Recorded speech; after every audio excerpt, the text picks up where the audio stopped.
자, 드디어 오늘 삼손의 마지막 스토리입니다. 참 이게 2주 전부터 시작할 때 이 삼손 스토리를 사실 걱정을 했어요. 개인적으로. 야, 삼손 어렸을 때 들었던 설교고 여기 안에서 어떤 은혜가 하나님이 있을까 좀 걱정이 되더라고요. 왜냐하면 이게 소위 뻔한 스토리처럼 들려지는 것이기 때문에.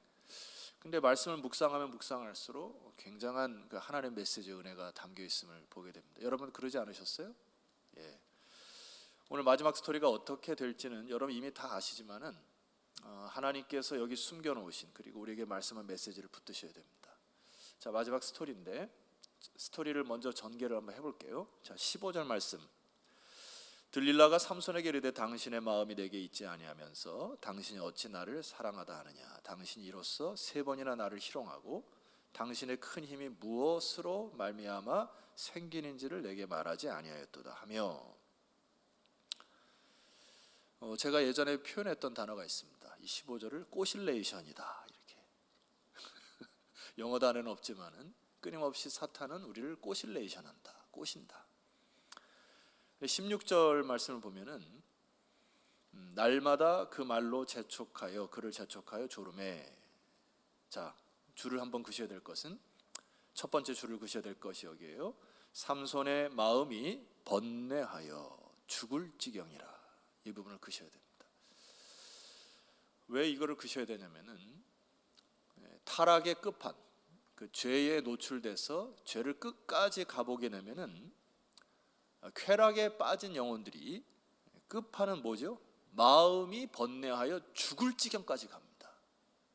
여러분 사실 여기서 우리가 교훈을 받으셔야 돼요. 각자 어제도 말씀드렸지만 아킬레스건과 같은 것이 있습니다. 나의 약한 부분이 있어요.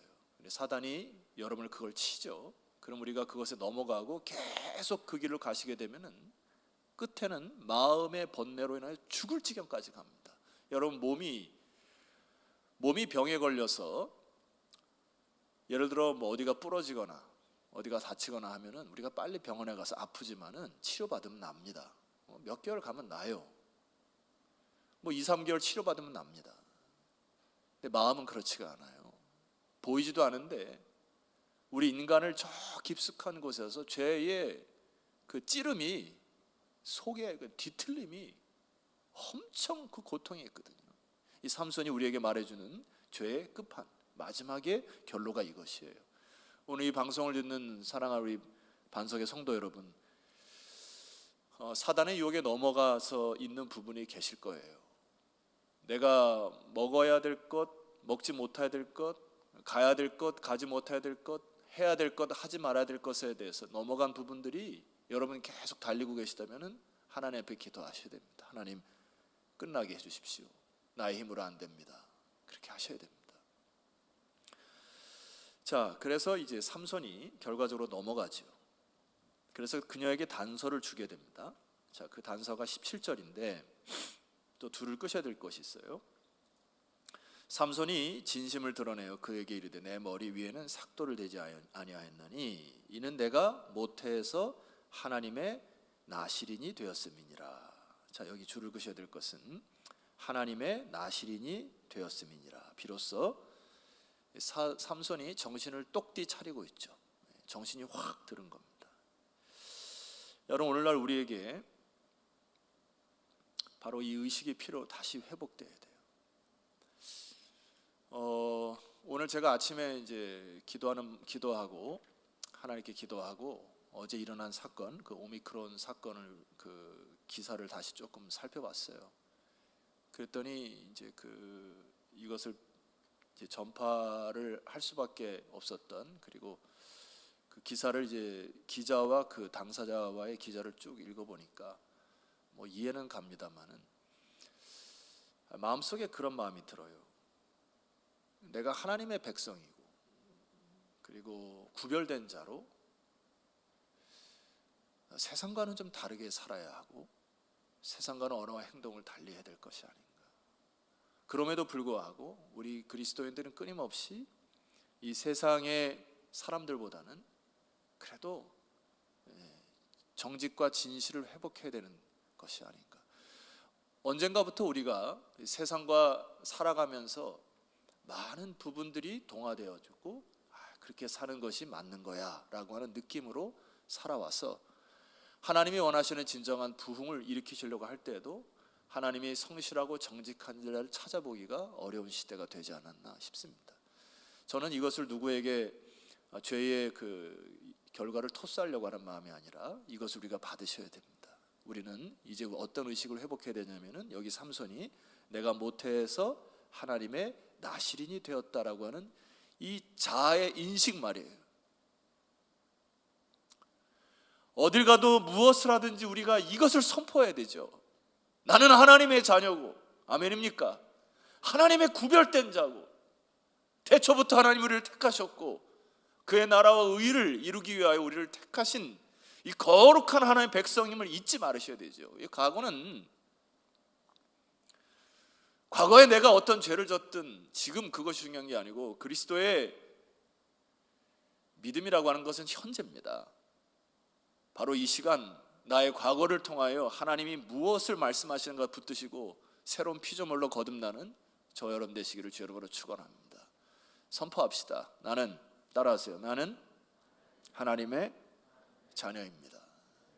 이 의식을 회복하셔야죠.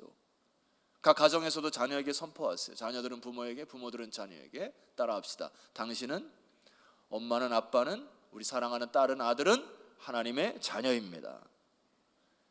우리가 하늘의 시민권을 가진 자로서의 자존감이 회복돼야 되죠. 우리가. 자, 두 번째로 우리가 좀 깊이 생각해 볼 부분이 있어요. 이 삼손의 고백인데, 만일 내 머리가 밀리면은 내 힘이 내게서 떠나고 나는 약해져서 다른 사람과 같으리라 하니라. 자, 이 부분인데요. 질문 하나 해볼게요. 삼손의 힘이 머리카락에 있었을까요? 그 어렸을 때 보았던 그 애니메이션 중에 무도사가 있습니다. 무도사. 머리가 이렇게 쭉 뼈서가지고 힘을 막 했던 무도사. 이 삼손이 무도사였을까?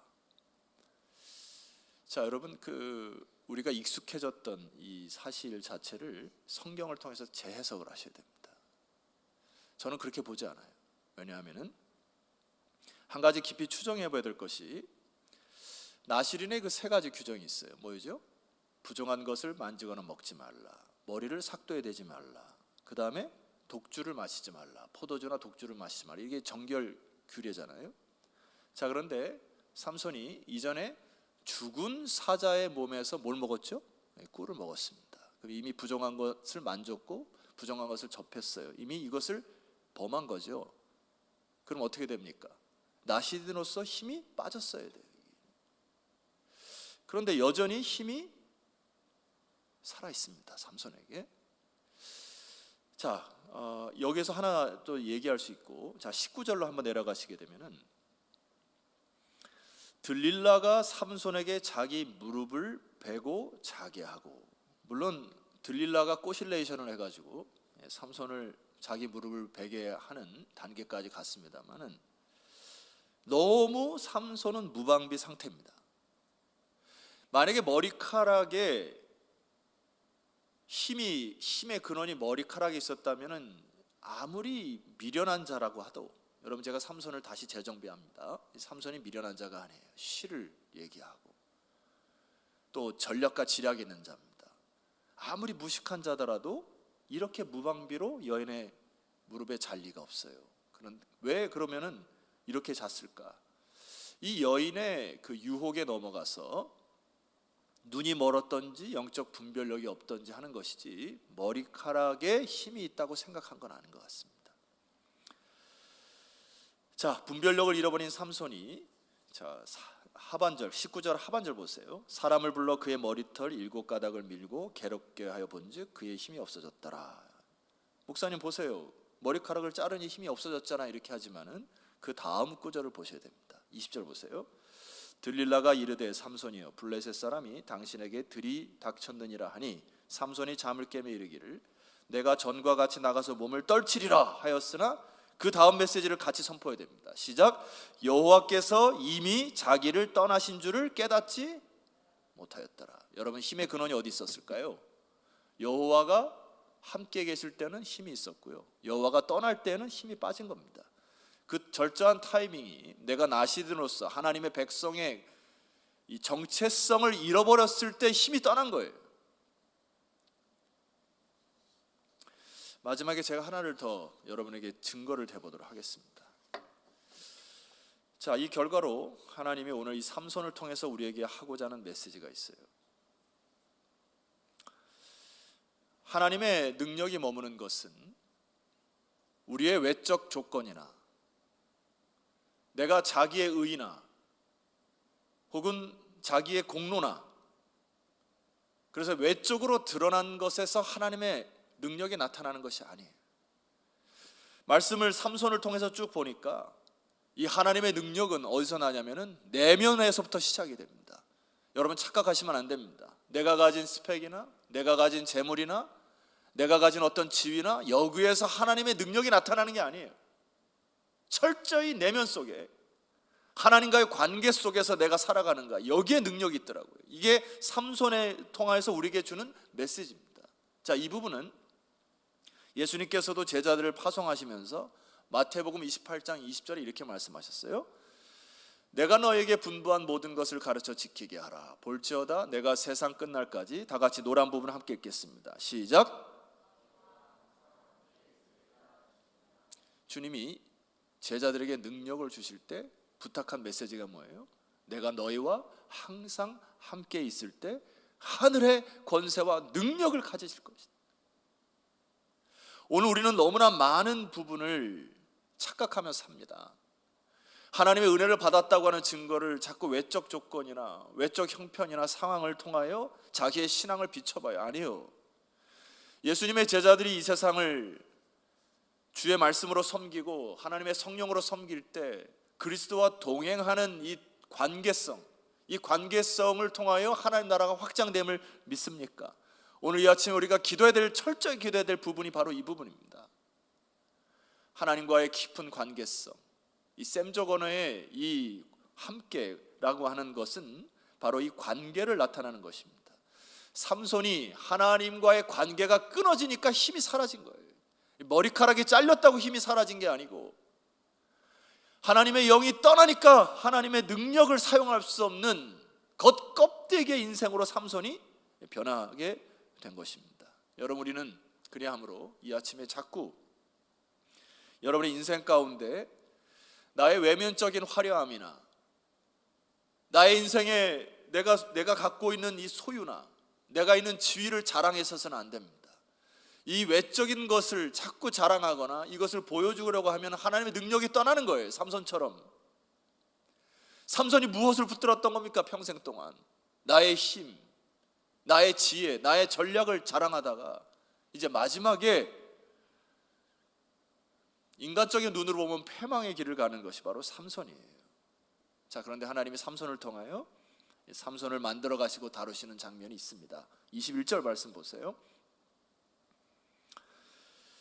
블레셋 사람들이 그를 붙잡아서 그의 눈을 빼고 끌고 가사에 내려갔습니다. 가사에서 성문의 대문짝을 빼왔던 그곳에 다시 데려가서 놋줄로 매고 그에게 옥에서 맷돌을 돌리게 하였더라. 지금 삼손의 위치는 다 날개 잃은 독수리처럼 힘이 다 빠져가지고 옥에서 맷돌을 돌리고 있습니다. 그런데 그 옥에서 뭐가 자라고 있죠? 성령의 열매가 자라고 있습니다. 인내의 열매. 25절로 내려가시면은 그들을 위하여 제주를 부리니라. 얼마나 자존감이 상했을까요? 얼마나 자존심이 상했을까요? 블레셋의 5개 도시를 휩쓸고 다녔던 이 삼손이 이제는 그들에게 사로잡혀서 그들에게서 재롱을 부리는 상태. 삼손은 여기서 무엇을 배웠을까요? 온유함에 대해서 다시 묵상할 것입니다. 여러분 일전에 기억나십니까? 온유라는 것을 제가 이렇게 말씀드렸어요. 온유라고 하는 것은 단순한 부드러움이 아니다. 마일드하는 것이 온유가 아니고 강한 힘이 있으되 통제할 수 있는 것을 온유라 했어요. 여러 예를 들었습니다. 물은 부드럽지만 모이면 강한 거예요. 통제가 돼야 그것을 물처럼 사용하고 물을 통하여 생명을 잉태하고 우리가 물을 통하여 많은 일들을 하게 됩니다. 그것을 온유라 말씀드렸어요. 삼손은 자기의 힘을 다스리지 못했던 과거의 모든 것들을 맷돌을 돌리고 재주를 부리면서 진정한 온유가 무엇인지 배웠을 거예요. 성령의 열매가 그의 내면에 채워지기 시작하는 장면입니다. 성령의 9가지 열매는 사랑으로 시작하여서 절제로 마감한다고 제가 주일날 말씀을 드렸어요. 여기서 삼손이 가장 회개했던 것이 뭘까요? 하나님을 사랑하지 못한 죄를 회개했을 것입니다. 하나님보다 그의 힘을, 하나님보다 여인을, 하나님보다 세상의 명예를, 수많은 일들을 하면서 블레셋 사람들이 쪼는 걸 보면서 자기의 어떤 명예를 사랑했던 삼손이 철저히 회개했던 장소가 바로 여기 옥문에서 맷돌을 갈 때 하나님을 사랑하기 시작하는 단초가 된다고 저는 확신합니다. 여러분, 하나님이 삼손을 통해 우리에게 말씀하는 메시지가 뭡니까? 우리는 그동안 너무 화려하고 외적인 것들을 자랑했어요. 한국교회가 성장을 자랑했고 한국교회가 외적인 나타내는 모양새를 너무나 많이 자랑한 것입니다. 이제는 우리 안에 내면의 성령의 열매를 맺는 이 내면 세계의 풍성한 하나님과의 관계가 회복되어지는 이 아침 되기를 주 여러분으로 축원합니다.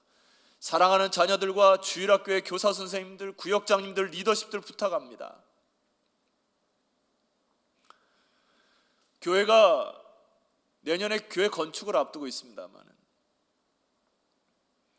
무엇보다 중요한 것은 우리가 그동안에 재물을 모아서 이 정도의 규모의 건축을 짓겠다고 하는 그 이면에 하나님을 사랑하고 내적인 부흥과 진정한 회개를 통하여 다시 한번 우리가 불렀던 오늘 찬송처럼 하나님 이 땅의 황마음을 보시라고 우리의 나태함과 게으름과 하나님을 사랑하지 못한 우리들의 내면의 세계를 다 토해내고 진정한 영적의 부흥이, 내면의 교회의 건축함이 이 2주간의 새벽 기도회가 불씨가 되어 불타오르는 시간이 되었으면 좋겠습니다. 그것이 하나님께서 우리 교회에게 원하시는 것이라 저는 확신해요. 자, 여러분, 제가 이 삼손을 준비하면서, 삼손의 메시지를 준비하면서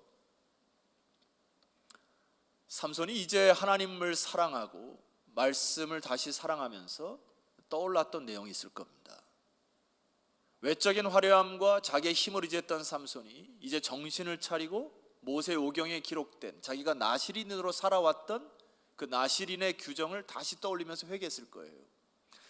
여러분, 민수기 6장 말씀 보면은 나시린의 규정이 있습니다. 나시린이 범죄했을 때 그것을 치료하는 방법이 있어요. 제가 읽어드릴게요. 2가지가 있습니다. 보세요. 자, 거의 다 달려왔습니다. 눈을 크게 뜨시고 각 가정에서도 자녀들을 한번 흔들어 깨우세요. 요쯤 되면 졸릴만 합니다. 9절, 민수기 6장 9절, 누가 갑자기 곁에서 죽어서 스스로 구별한 자의 머리를 더럽히면은 그의 몸을 정결하게 하는 날에 머리를 밀 것이다. 나시린이 다시 깨끗하게 하는 정결 예법이 뭐라고요? 첫 번째, 머리를 밀어야 된다. 2번째가 있어요.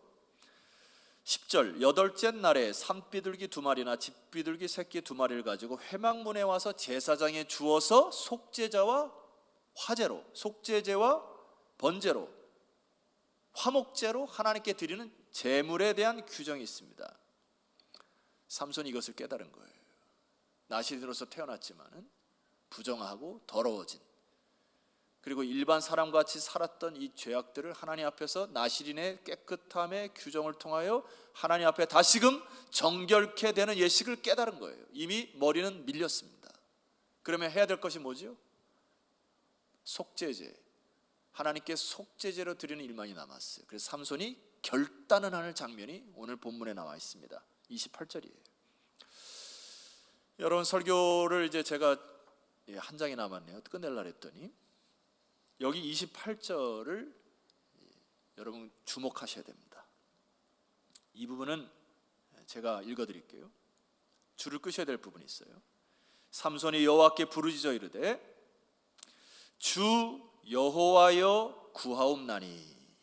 여러분 여기를 줄을 딱 끄셔야 됩니다. 주 여호와여.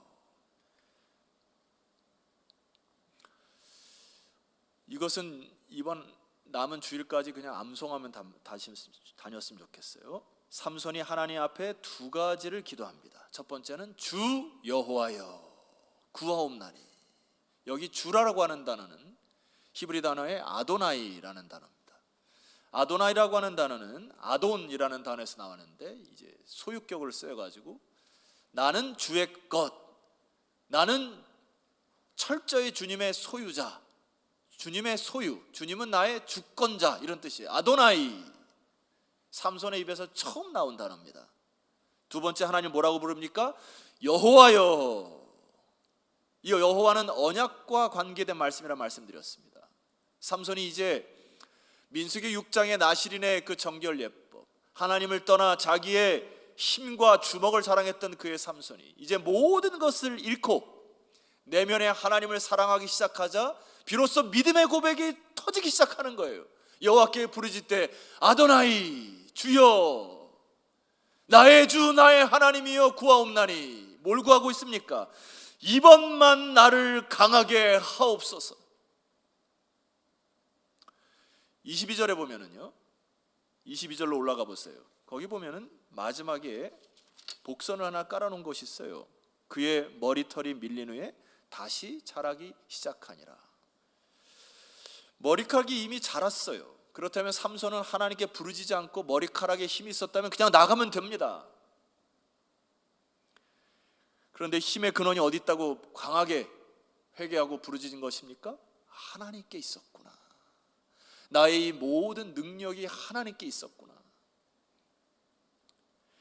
머리카락이 있었던 것이 아니고 나의 의와 나의 공로와 나의 노력이 있는 것이 아니고 하나님께 있었음을 깨닫고 삼손이 이렇게 부르짖어요. 하나님 이번만 나를 강하게 하옵소서.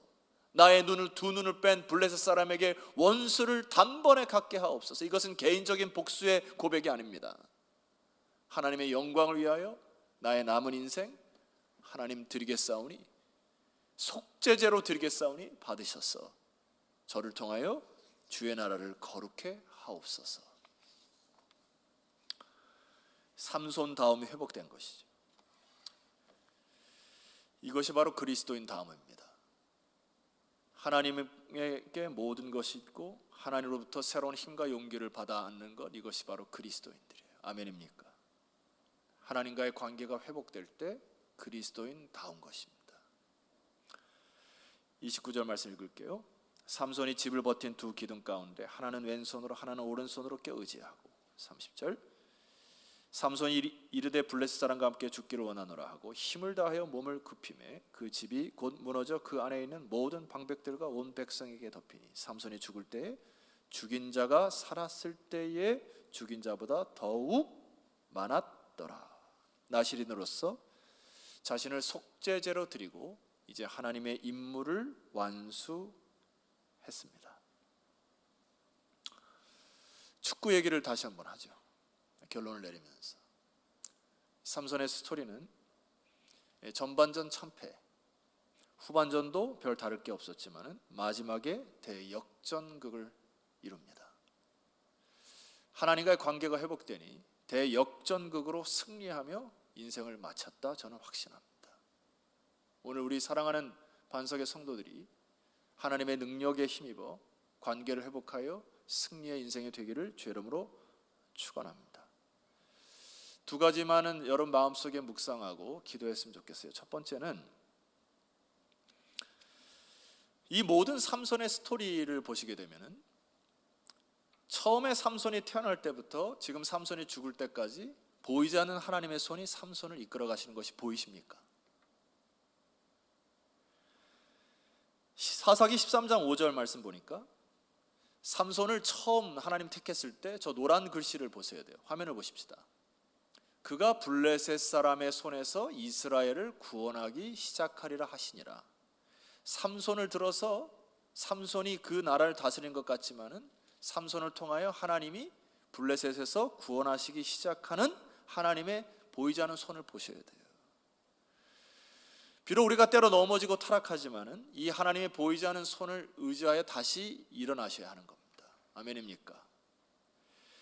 하나님께서 민수기의 나실인 규정을 통하여 이 삼손이 타락을 했지만은 나실인의 정결 예법을 통하여 끝까지 삼손을 포기하지 아니하시고 삼손을 구해내시고 부활케 하시는, 다시 살게 하시는 하나님의 주권을 보셔야 돼요. 말씀이 시작되면 끝을 보는 하나님을 보셔야 됩니다. 알파와 오메가 되신 하나님께서 그의 나라와 그의 의를 이루기 위하여 구원의 역사를 시작하셨다면 그 일을 마치시는 것은 하나님의 능력이에요. 믿습니까? 우리 인간들은 어떻게 해야 되죠? 하나님의 말씀을 소홀히 다루면 안 됩니다. 하나님의 말씀을 가볍게 여기셔서 안 돼요. 하나님이 여러분을 통하여 이번 부흥의 시간을 통하여 하나님 말씀하신 것들을 받아 안으시면 그 말씀 붙들고 기도하셔서 역사를 이루시는 그 하나님 앞에 진정한 돌이킴이 일어나기를 소망합니다. 자, 마지막이에요. 제가 이 전쟁과 같은 이 삼손의 스토리를, 그리고 이 축구와 같은 전쟁과 같은 것을 축구와 함께 말씀드렸는데, 제가 이제 최후 승리를 했다고 말씀드렸죠. 이것은 제 견해가 아닙니다. 히브리서 11장 32절에 이렇게 나와 있어요. 내가 무슨 말을 더하리요? 기드온, 바락, 누가 나옵니까? 삼손이 나와요. 히브리서 기자는 삼손이 믿음의 사람으로 고백합니다. 자, 여러분 착각하시면 안 돼요. 삼손은 허랑방탕한 자로 자기 멋대로 살다가 마지막에 머리카락이라서 힘쏟은 장수 정도로 생각하면 안 됩니다. 끊임없는 고뇌와 번뇌 속에서 살다가 마지막 하나님께 붙들려 그가 하나님의 정결예법으로 속죄를 다 드림으로 이제 믿음의 사사의 대열에 들어선 사람이에요. 그래서 이 삼손의 표현을 이렇게 얘기합니다. 34절 내려가시게 되면은 불의 세력을 멸하기도 하며 칼날을 피하기도 하며, 자, 이 부분입니다. 연약한 가운데에서 다 같이요, 강하게 되기도 하며. 연약한 가운데에서 강하게 되기도 한 사람 바로 삼손이에요. 데이빗 잭민이라는 분이 삼손을 이렇게 표현합니다. 강한 사람의 약점이 드러난 것으로 시작하지만 약한 사람이 전보다 더 강해지는 것으로 끝난다. 승리의 보고입니다. 이것은 삼손을 표현한 거예요. 다시 한번 읽어드릴게요. 강한 사람의 약점이 드러난 것으로 시작하지만은 약한 사람이 전보다 더 강해지는 것으로 끝난다. 하나님 앞에서 약할 때 강함되는 것, 이게 복음입니다. 우리는 하나님 앞에서 나의 약함과 겸손을 통하여 하나님의 능력을 경험하는 것, 복음이에요.